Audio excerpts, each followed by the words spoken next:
Dans cette vidéo, on va voir comment maximiser la création de valeur pour l'entreprise grâce à un label RSE en 5 points clés. Et pour ça, aujourd'hui, on est avec Michael Troquet-Gélin, donc responsable développement pour le label Lucie.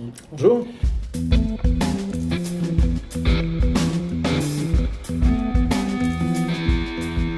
Alors juste avant ça, je vous invite à vous inscrire à la newsletter en cliquant sur le lien qui est dans la description juste en dessous et à vous inscrire à la chaîne en cliquant en bas à droite de l'image pour ne pas manquer les prochaines interviews. Alors pourquoi, Michael, c'est un enjeu important aujourd'hui que de chercher à maximiser cette valeur grâce à une labellisation ? Alors je vais commencer par définir ce que c'est que la RSE, parce que ce n'est pas forcément évident pour tout le monde. Ouais. Donc RSE, responsabilité sociétale des entreprises, D'accord. c'est l'application des principes du développement durable à l'entreprise, et de plus en plus à tout type d'organisation.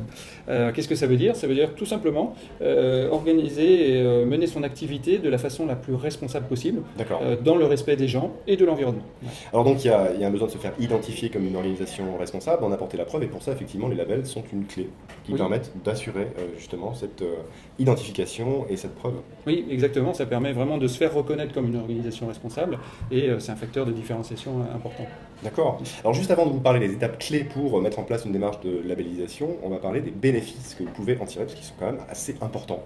Il y a un premier bénéfice qui est carrément des retombées économiques positives. Ça, c'est de plus en plus flagrant. Il y a énormément d'études qui montrent que la RSE, si elle est bien menée, c'est rentable. Ouais. Parmi toutes ces études, il y en a une qui est très claire et qui a été très bien faite, qui est une étude de France Stratégie, qui a été faite en 2016, et qui montre qu'en moyenne, une entreprise qui a une démarche RSE robuste, bien menée, est 13% plus rentable qu'une entreprise qui n'est pas dans ce type de démarche. D'accord. Donc ça, c'était le premier bénéfice. Le deuxième gros bénéfice, il est plutôt lié, celui-là, à la réduction des risques. Alors en fait, le point précédent, réduire les coûts et augmenter les ventes, ça permet d'agir directement sur son compte de résultat. Ouais. Et puis il y a aussi la création de valeur de façon un peu moins nette, c'est-à-dire que quand on a une démarche RSE bien ficelée, ça permet de réduire ses risques, parce que en fait, des sujets RSE qui ne sont pas traités, ce sont des risques latents. Et puis il y a aussi la valeur immatérielle qu'une démarche RSE permet d'augmenter. La valeur immatérielle, c'est quoi ? C'est tout ce qui a de la valeur dans l'entreprise, mais qu'on ne retrouve pas dans les comptes. Ouais. Voilà. Donc, par exemple, typiquement, des salariés qui sont heureux dans leur entreprise, c'est moins d'absentéisme, moins de turnover, plus de productivité. Ok. Donc toujours dans les bénéfices d'adopter une démarche RSE donc positive avec une labellisation au bout qui prouve en fait ce que vous faites de manière tout à fait concrète, il y a l'aspect différenciation, se différencier des autres. Oui, c'est un facteur de différenciation parce que quand on marque son engagement en RSE, alors ça ne veut pas dire que tous les concurrents ne sont pas responsables, mais il y en a beaucoup qui ne le sont pas. Ouais. Et là, ça permet vraiment de marquer la différence et puis d'apporter la preuve qu'on a des actions réelles et qu'on est réellement responsable dans ces activités. D'accord. Alors un quatrième bénéfice qu'on a un petit peu en toile de fond, mais qu'on n'a pas vraiment dit encore, c'est créer un impact positif finalement pour l'environnement qui est quand même mis à mal, les ressources se raréfient. Qui dit ressources raréfiées dit augmentation des coûts et donc mise en péril de certaines activités. C'est indispensable. Là, c'est le but même d'une démarche RSE, c'est de diminuer ces impacts négatifs et de créer et de maximiser ces impacts positifs sur l'environnement et la société. Alors maintenant, on va aborder les grandes étapes assez rapidement pour labelliser finalement votre entreprise et pour bénéficier de tout ce qu'on vient de voir en termes de création de valeur à tous les niveaux. Alors la première étape, ça serait se poser les bonnes questions. Oui, parce qu'en fait, il y a un foisonnement aujourd'hui de labels. Ouais. C'est un petit peu la jungle, donc on a pas mal à s'y retrouver. Donc déjà, la première étape, c'est de choisir ce qui nous correspond. Okay. Dans tous les labels, il faut bien faire la distinction en premier lieu entre les labels produits ou services et les labels d'entreprise. Alors la deuxième étape, ça serait de choisir ce label dans cette jungle. Comment est-ce qu'on peut s'y prendre de manière assez simple finalement ? Après, il faut regarder les caractéristiques du label et puis le niveau d'implication qu'il demande. Si on est convaincu par le sujet de la RSE, il faut y aller à fond. D'accord. Donc nous, on a volontairement... Sinon, il n'y a pas de bénéfices ou très peu. Voilà, c'est ça. Plus on s'engage, plus on s'implique, plus les bénéfices, plus les retours seront importants. Alors justement, les parties prenantes, c'est une des étapes clés, c'est-à-dire avoir leur adhésion non seulement des collaborateurs, des collègues, etc., et aussi parfois des fournisseurs, enfin des clients, etc. Mais surtout en amont de la direction et du début à la fin de la démarche. Oui, ça c'est vraiment une étape clé.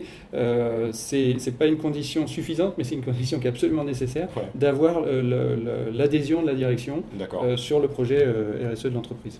Alors, une fois qu'on a effectivement on a validé la démarche qu'on souhaite engager, que c'est validé par la direction, que la direction est vraiment impliquée, que les collaborateurs sont engagés aussi dans la démarche, ensuite, ça va permettre de passer à l'action et de commencer par structurer la démarche. D'accord. Ce qui est important, c'est de passer à la phase formalisation, parce que si on ne fait pas les choses de façon organisée, on ne va pas être efficace. Bien sûr. Donc si on structure bien les choses, ça va permettre déjà aux gens de travailler de façon claire, d'avoir une vision, une roadmap, et à partir de là, d'intégrer ça dans la stratégie globale de l'entreprise. D'accord, donc là on a à peu près toutes les étapes clés, sauf peut-être la toute dernière qui est finalement d'inscrire tout ça dans la durée avec une communication adaptée. Oui, oui, parce qu'en fait, voilà, on en parlait tout à l'heure, pour se différencier et répondre aux demandes de ces parties prenantes, il faut faire savoir, il faut communiquer sur sa démarche et valoriser sa démarche. D'accord. Voilà, donc c'est important de communiquer de façon positive, mais à condition que ça corresponde à la réalité. Donc merci pour ces informations, c'est très intéressant, il y a beaucoup de choses à voir là-dedans, il y a beaucoup de sources de création de valeur à la clé dans une démarche de labellisation, vous l'avez compris. Juste pour récapituler les bénéfices, on a vu qu'il y avait des retombées économiques qui pouvaient être assez directes finalement, réduire les coûts d'une part et vendre plus d'autre part. On a vu aussi qu'il y avait une phase de réduction des risques liés à l'activité de l'entreprise. Qui dit réduction des risques dit aussi indirectement finalement augmentation de la rentabilité parce qu'il y a moins d'accidents du travail, moins d'absentéisme, ce genre de choses. Donc plus d'adhésion au projet et plus de valeur créée. On a vu aussi qu'il y avait un axe de différenciation qui était très important parce que quand vous êtes labellisé, finalement, par la preuve, vous montrez à vos parties prenantes et à vos clients que vous êtes dans une démarche sincère et transparente d'action par rapport à améliorer votre environnement au sens large et au sein de l'entreprise. On a vu aussi que, bien sûr, c'était un impact positif par rapport à l'environnement. Et ça, voilà, aujourd'hui, c'est plus qu'un besoin, c'est une demande à tous les niveaux. Et au-delà de ça, qu'on pouvait finalement générer une expérience positive au sein de l'entreprise avec le collectif et finalement faire que ce soit un joli vécu, une belle aventure pour tout le monde. Donc ça fait quand même 5 gros bénéfices à la clé, ça vaut le coup de s'y pencher. Super, merci pour ces quelques instants partagés, j'espère que ça vous a plu. N'hésitez pas, si vous voulez en savoir plus, à consulter donc le site du label Lucie que vous trouverez dans la description juste en dessous de la vidéo. Contactez Michael pour en savoir plus. N'hésitez pas aussi à vous inscrire à la newsletter en cliquant sur le lien qui est lui aussi dans la description juste en dessous pour être tenu au courant de l'évolution du projet. Et inscrivez-vous à la chaîne en cliquant en bas à droite de l'image pour ne pas manquer les prochaines interviews. Merci.